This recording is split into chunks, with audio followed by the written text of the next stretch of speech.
The Hidden Debt Report was written to address two issues that the global community and South Asia policymakers are keenly interested in.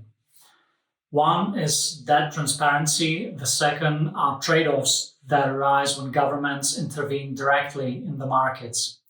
The two issues come together in the focus of the report on the state-owned enterprises, state-owned banks, and public-private partnerships, key large operations that South Asian governments run off their balance sheets. The liabilities of such operations are typically poorly accounted for or unrecorded.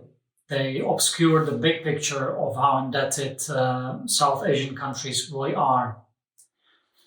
Weak governance and political economy issues related to state-owned enterprises, state-owned banks, and sometimes public-private partnerships could make them inefficient and experience financial distress that can spill over to fiscal position or the economy.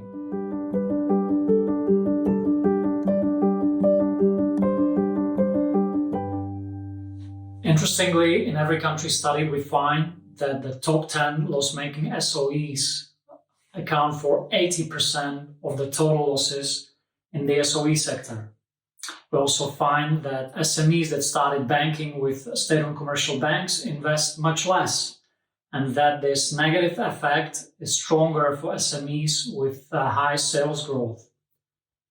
We also find that PPP contracts designed based on premium payments to the government may provoke overly optimistic bids from the private sponsors to win a PPP contract.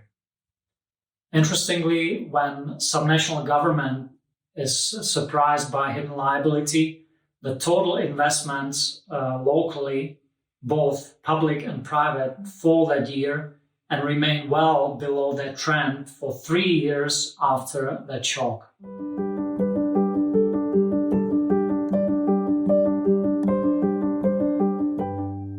South Asia is more exposed to the risk of hidden debt from state-owned enterprises, state-owned banks, and public-private partnerships because of its greater reliance on these operations compared with other world regions.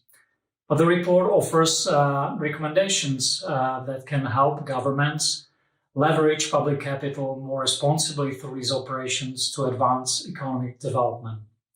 The recommendations are set in the PITA framework of purpose, incentives, transparency, and accountability.